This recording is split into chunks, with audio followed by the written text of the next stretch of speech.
Je trouve que c'est injuste de se retrouver toute seule, femme, au milieu de 11 candidats, quand je sais qu'au Cameroun, il y a plus de femmes que d'hommes.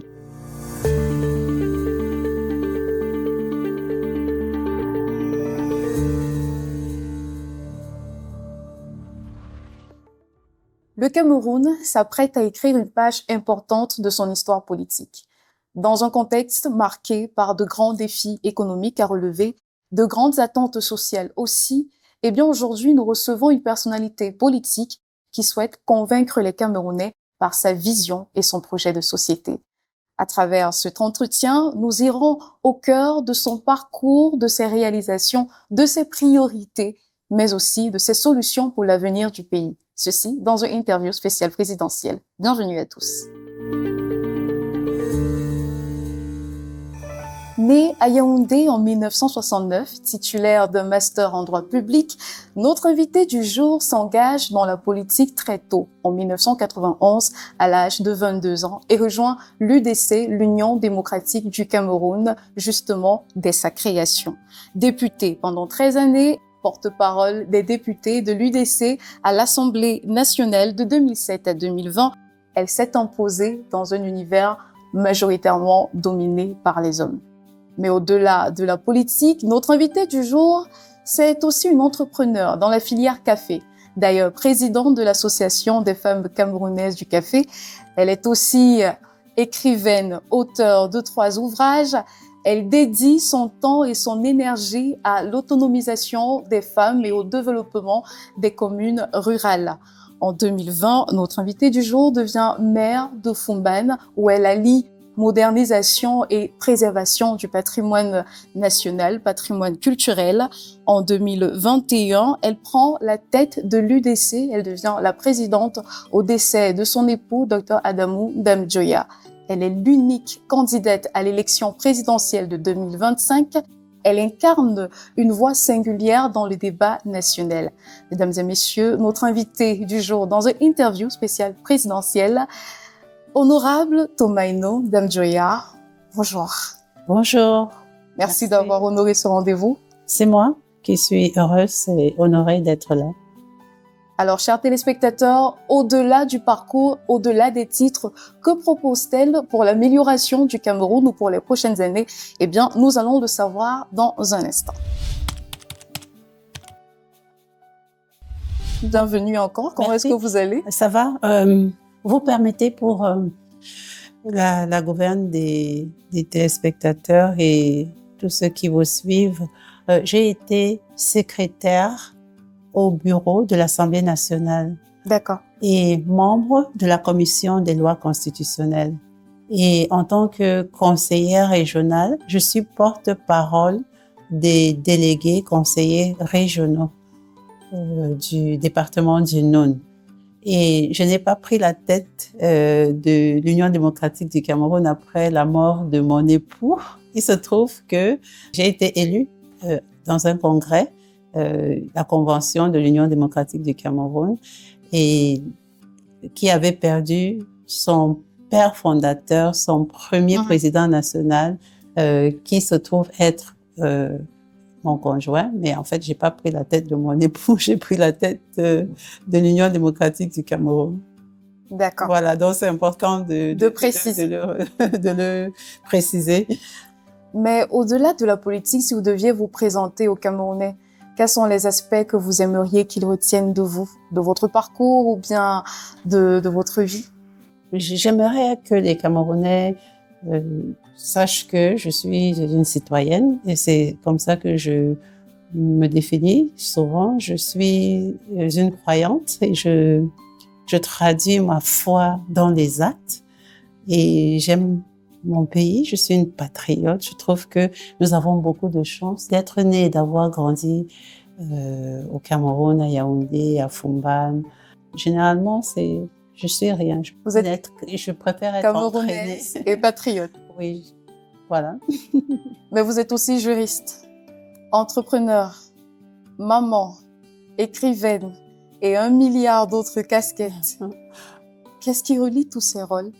En fait, c'est le besoin d'être utile. Chez nous, quand je dis chez nous, j'ai été fortement marquée par le projet de société philosophique et idéologique de l'Union démocratique du Cameroun. Il faut servir. Et donc, on est dans une société parce qu'on est un maillon de la chaîne et on a un rôle. Ce que moi j'ai, vous ne l'avez pas. Et c'est important que chacun puisse sortir ce qu'il a de particulier pour être utile. Et toutes ces connaissances sont pour un savoir-faire. Et quand on a un savoir-faire, il faut mettre ce savoir-faire au service de la communauté, de l'être humain. Donc, c'est ce qui lie. Le lien, c'est les maillons. Je suis un maillon, vous êtes... je peux pas faire votre métier parce que vous voyez qu'il y a quelque chose qui m'échappe. Et donc, c'est comme ça. On fait le maximum. D'accord. Et comme je le disais à l'instant, vous êtes l'unique femme candidate à l'élection présidentielle 2025, la seule femme au milieu de 11 hommes. Quel regard est-ce que vous portez sur cette situation et surtout sur la représentation des femmes dans la politique camerounaise? Je trouve que c'est injuste de se retrouver toute seule, femme, au milieu de 11 candidats, quand je sais qu'au Cameroun, il y a plus de femmes que d'hommes. Donc, c'est là une illustration très sévère, injuste de la discrimination et du fait que les femmes ne se retrouvent pas toujours à la place qu'elles méritent. Déjà, du point de vue démographie et démocratie. Et donc, voilà, je représente donc toutes ces dames-là qui n'ont pas de voix, si je puis dire ainsi. Et je suis vraiment pleinement consciente du fait que je dois y arriver parce qu'il est temps au Cameroun que le génie, la dextérité, la patience et la spécificité des femmes puissent parler à tout le monde et puissent servir le Cameroun. J'ai grandi dans une famille où il y avait presque que des femmes. Ma mère était une femme célibataire quand elle m'a eu. J'étais la troisième enfant, fille, et nous sommes 8 filles et 2 garçons chez ma mère. Ma grand-mère qui m'a élevée était une femme formidable. Et donc, je vois le rôle que les femmes jouent dans la société et même aujourd'hui. C'est grâce à elles que nos familles tiennent, que la communauté tient. Et donc, elles sont intelligentes, elles sont braves, sincères, elles sont graves. Je n'aime pas beaucoup le mot résiliente parce que c'est par rapport à un contexte de précarité et on ne devrait pas en arriver à être confronté à des difficultés pour essayer de survivre. Dans vos interventions, vous parlez souvent de nouvelle ère, de nouvelle éthique républicaine. Que signifient ces concepts pour les Camerounais et comment est-ce que ça va impacter leur quotidien?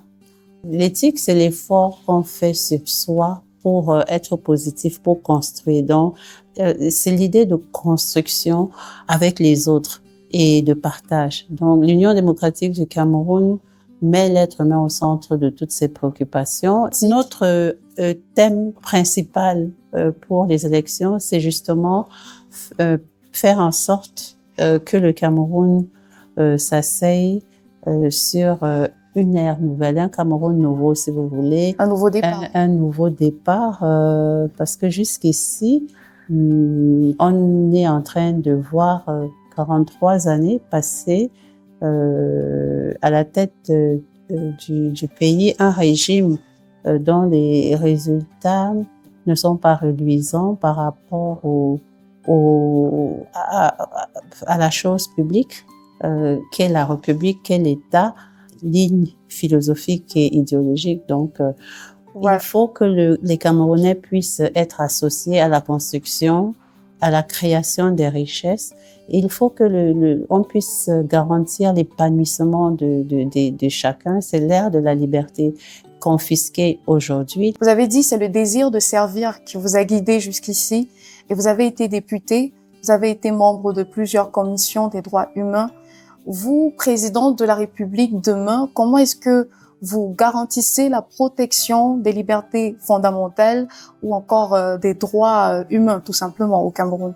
Juste permettre de nettoyer la Constitution des dispositions qui ne répondent plus. Lesquelles en particulier? En particulier, celui qui est le plus dérangeant, c'est-à-dire le mandat présidentiel renouvelable à vie, et c'est ça le véritable problème. Donc déjà au niveau de la Constitution, il faut revenir à ce que le peuple a toujours voulu depuis 91, à savoir limiter le mandat présidentiel à 5 ans, renouvelable une seule fois. Ça, c'était une seule fois. Oui, renouvelable une seule fois. C'est ce que le peuple avait souhaité et qui a été retouché en 2008 parce qu'on a enlevé cette disposition.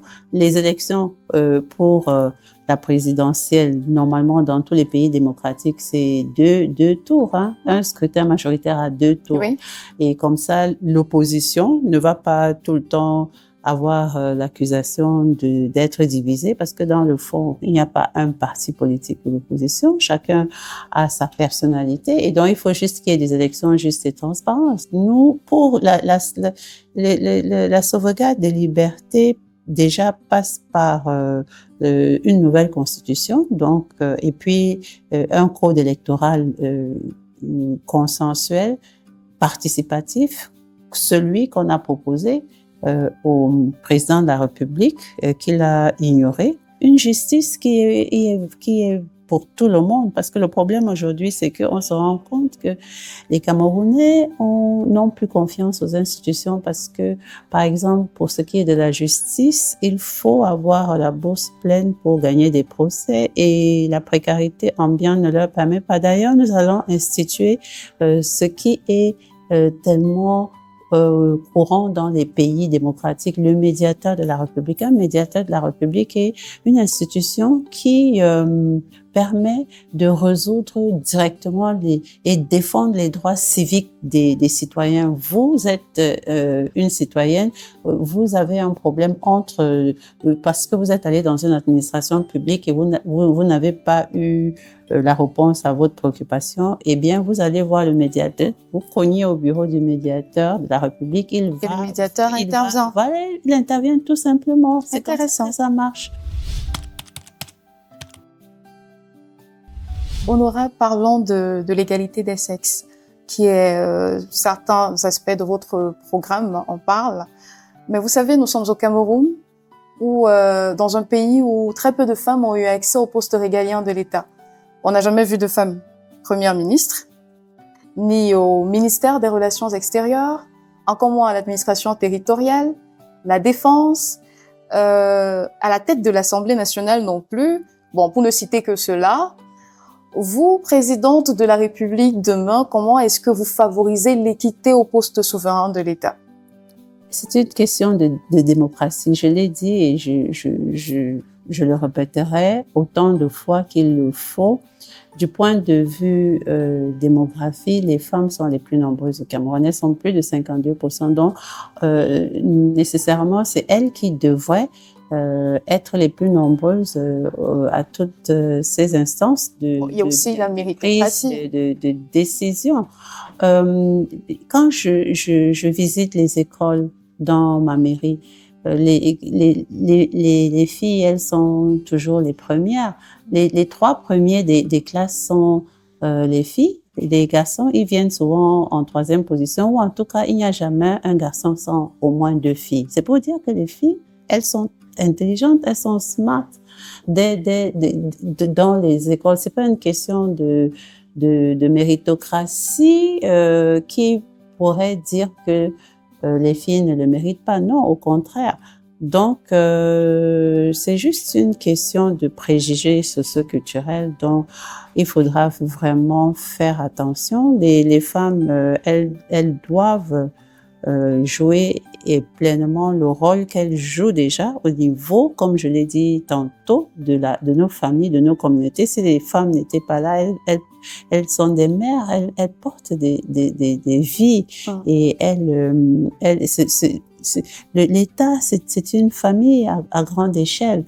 Et n'oublions pas les femmes rurales aussi. Justement. Comment est-ce que vous les aidez à contribuer davantage à la vie politique et économique du pays?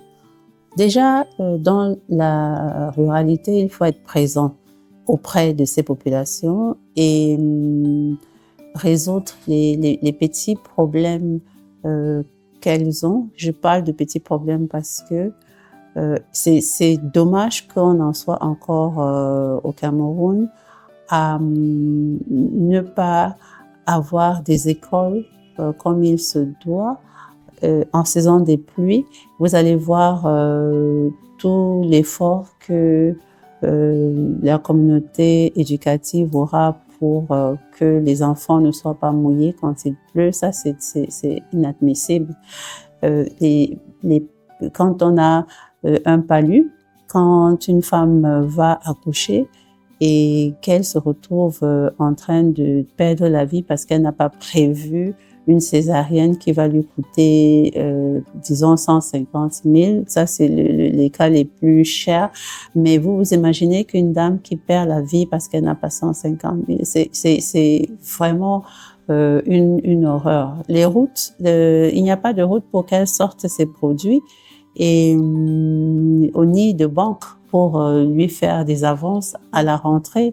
Tout le monde a besoin d'avoir des fournitures scolaires pour les enfants, mais les récoltes peut-être ne sont pas assez bonnes ou bien n'ont pas été utilisées à cause de l'état de la route. Oui, la plus-value, puisqu'il n'y a pas de transformation ou de moyens d'avoir une plus-value par rapport aux produits champêtres de la ruralité. Donc, elles sont obligées de liquider rapidement à des prix moindres. Donc, il faut les accompagner. Il faut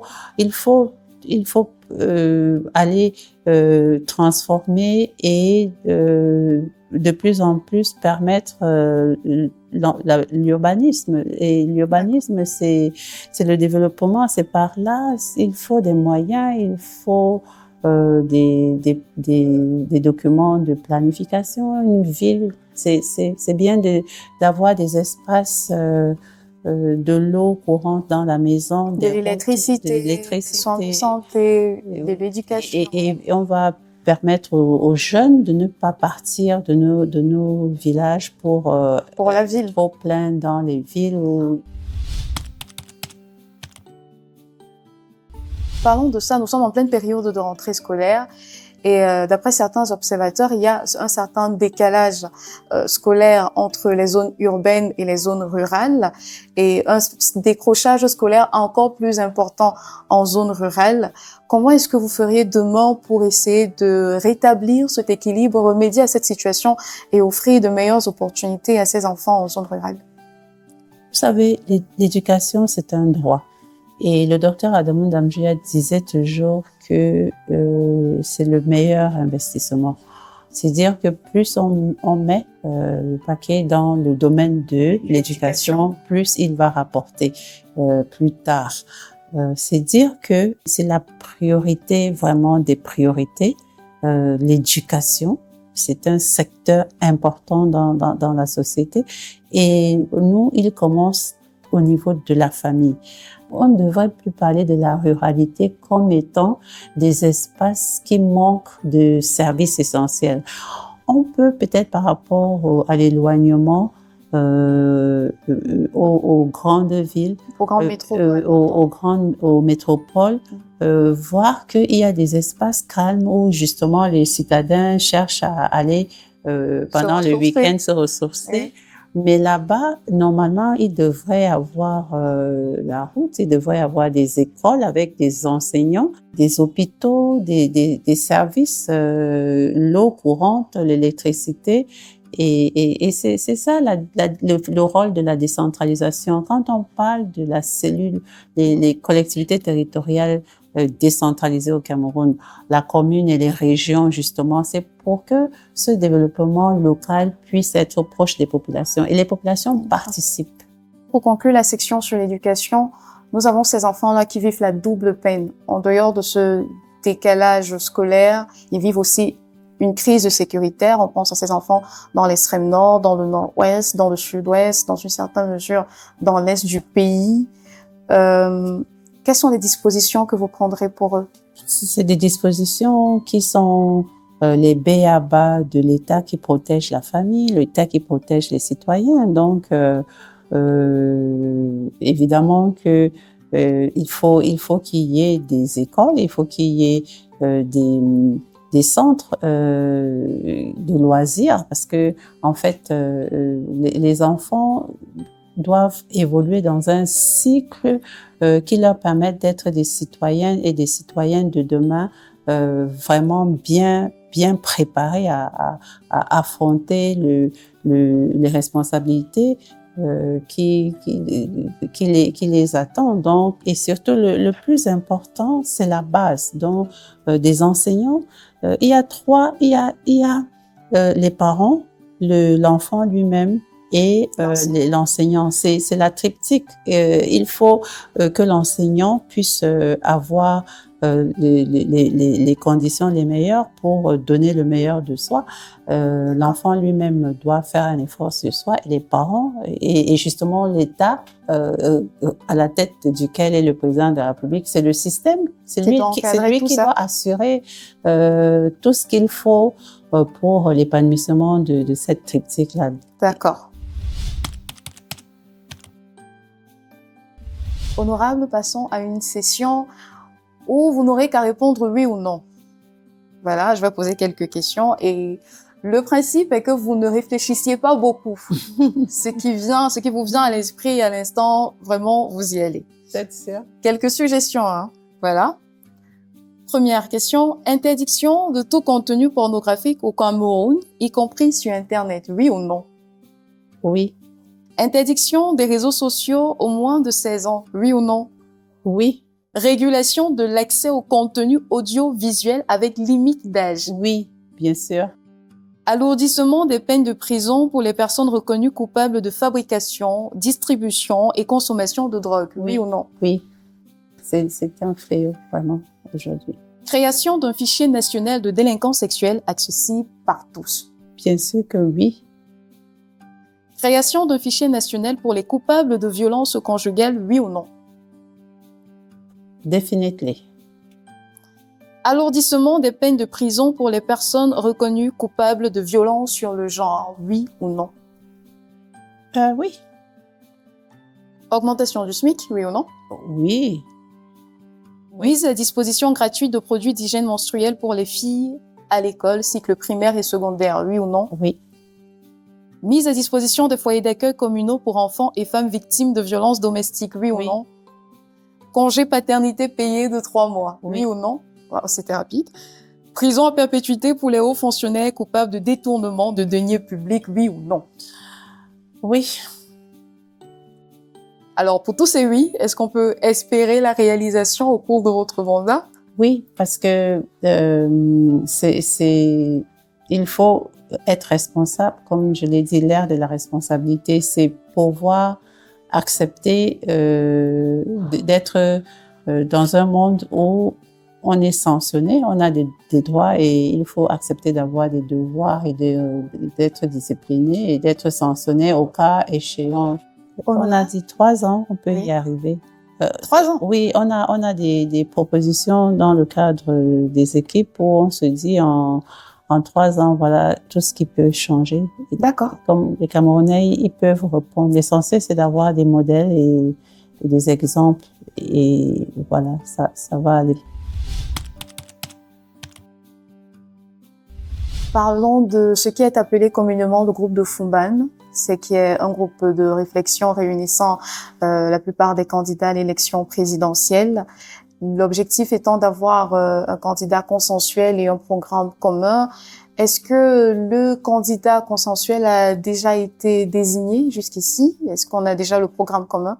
Déjà, je ne suis pas pour l'appellation groupe de Fumban parce que il n'y a pas un autre groupe ailleurs par rapport à ce qui s'est passé à Fumban. Ce qui s'est passé à Fumban est le résultat des actions qui ont commencé depuis 2021 dans le cadre de la plateforme des partis politiques pour la réforme du système électoral. On s'est retrouvés, on a travaillé pour proposer un code participatif et consensuel.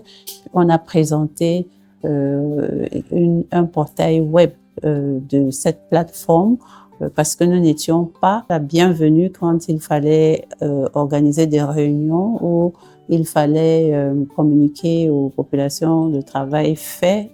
Nous étions interdits de réunions ou de manifestations. Alors on s'est dit il faut créer un portail web pour échanger par rapport à tout ce qui est élection. Donc, on l'a fait et le jour où on lançait ce portail web, on a aussi communiqué l'idée d'avoir un candidat consensuel qui est différent de la candidature unique dont on a parlé jusqu'ici depuis 91.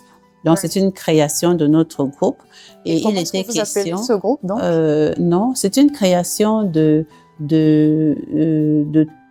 tous ceux qui sont engagés dans la candidature consensuelle. Donc, c'est pas le groupe de Fumban. Donc, c'est un groupe de politique et ouvert à la société civile et aux personnalités engagées pour la présentation d'une candidature consensuelle. On a eu à faire une déclaration signée le 5 juillet. Il y avait quelques partis politiques et donc le rendez-vous devait être pris après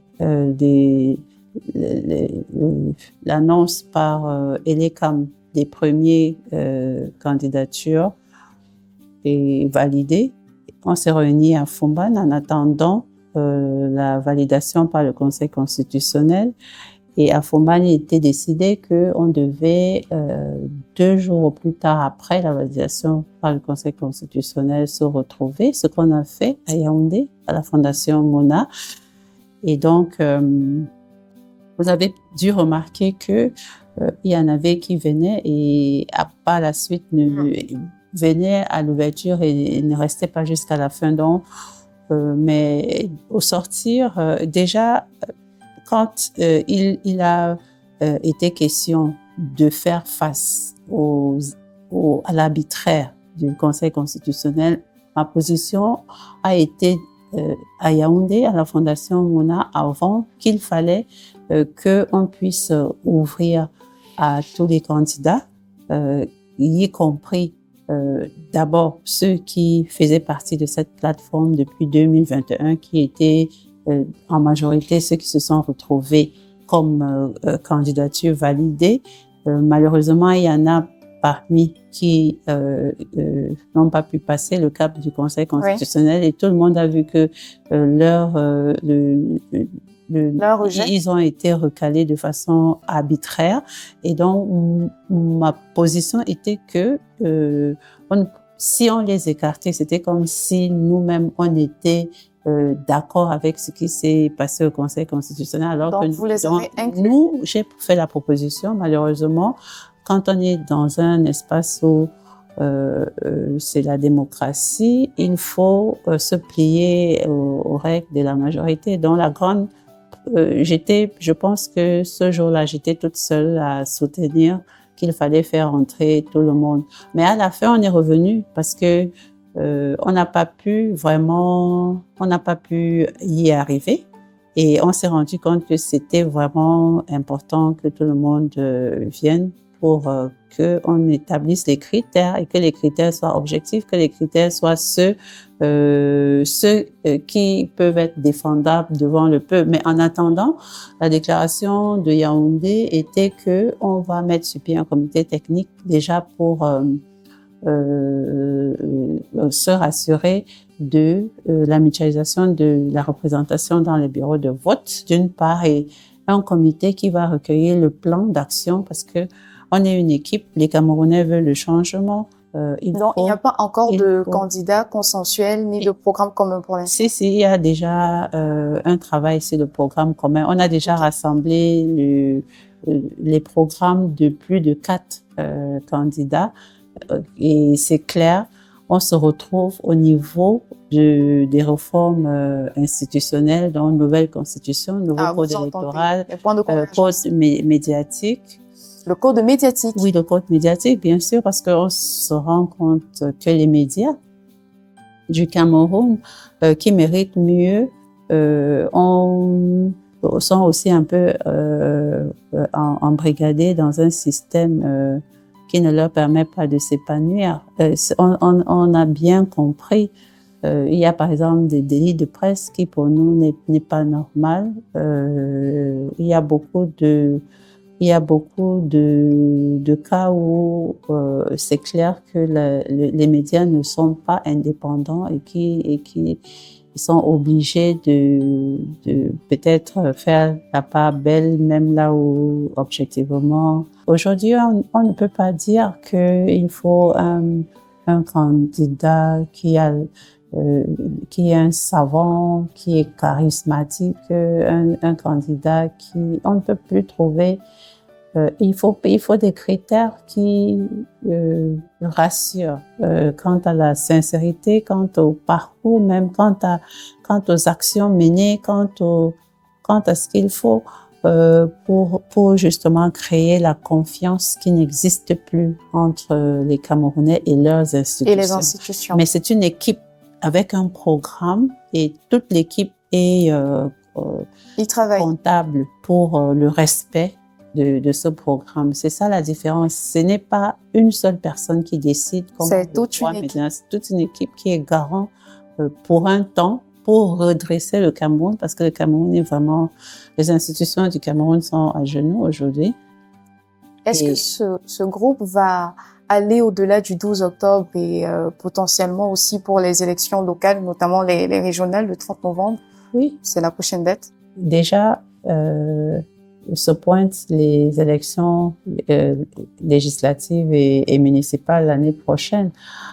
Ça fait partie des regroupements parce qu'on se dit si on est une équipe et on a décidé, chacun a décidé de rentrer comme comme les membres d'une même famille, il faut projeter pour comprendre que au moment d'aller aux élections législatives ou municipales, l'essentiel pour nous, ayant le code électoral qui nous permet d'avoir des élections justes, libres et transparentes, l'essentiel, c'est d'avoir une assemblée qui a une masse critique qui reflète les Camerounais. Les besoins des Camerounais. Et surtout qui est capable, qui n'est plus cette assemblée avec une majorité obèse, comme on a l'habitude de la qualifier, qui ne permet pas l'avance, le dialogue. Parce que le problème, c'est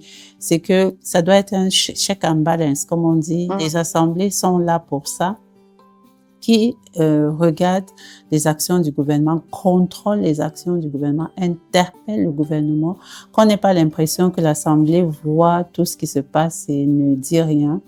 Et c'est ça le problème. La justice aussi, pareil, on doit pouvoir avoir une justice qui est diligente, des dossiers qui ne restent pas des années sans être réglés, des prisonniers qui sont oubliés en prison. Malheureusement, honorable, nous arrivons à la fin de cette interview. J'aimerais savoir, est-ce que vous connaissez le point commun entre Netumbo Nandi Ndaitwah, Samia Suluhu Hassan et vous? J'avoue mon incurie. Je jette l'éponge. Président de la Namibie et de la Tanzanie et vous-même. Ah! Vous voyez le point commun?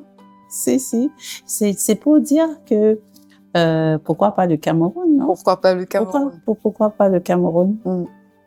Voilà. J'aimerais que les Camerounais comprennent que sous d'autres cieux, les femmes ont pu y arriver.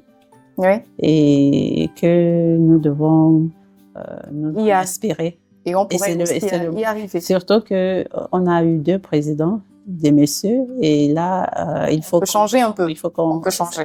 On peut changer. Alors, si vous deviez répondre aux Camerounais à la question suivante, bon, cette caméra, c'est la vôtre. Pourquoi demain devrait commencer avec vous? Demain, En regardant la caméra. demain devoir commencer avec nous tous ensemble, parce que notre credo, c'est être et agir ensemble.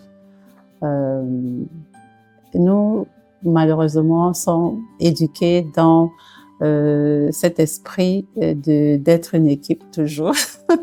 Donc, je ne m'imagine pas être seule. J'imagine que nous allons ensemble commencer une nouvelle ère et je vous garantis que cette ère sera celle que nous méritons et celle que les Camerounais auront de mieux pour partager dans la sphère de la sous-région, Afrique et du monde. On viendra au Cameroun pour découvrir ce pays qui est cette Afrique en miniature, qui est le cœur du monde. Non seulement le cœur de l'Afrique, mais je pense toujours que la situation du Cameroun dans l'Afrique et dans le monde n'est pas au hasard. Et pour moi, le Cameroun a beaucoup à donner à l'humanité. Merci, honorable Thomaino Ndamjoya, d'avoir honoré ce rendez-vous. Merci d'avoir été l'invité de cette interview spéciale présidentielle. C'est moi qui vous remercie pour ces grands instants passés avec votre compagnie. Merci pour votre professionnalisme et pour la grande équipe qui vous accompagne. Merci beaucoup. Merci. Alors, unité, solidarité, rassemblement, c'est une actrice du présent et une prétendante de l'avenir. Tel a été le portrait que vous avez eu aujourd'hui, mesdames et messieurs. Une seule question demeure, est-ce que les Camerounais sont prêts à lui confier vraiment la responsabilité de conduire le destin? Eh bien, la réponse sera donnée le 12 octobre dans les urnes. Merci à vous, fidèles téléspectateurs, d'avoir fait partie de cette émission. Merci de votre attention. N'hésitez pas à vous abonner pour plus de contenu sur Season Media.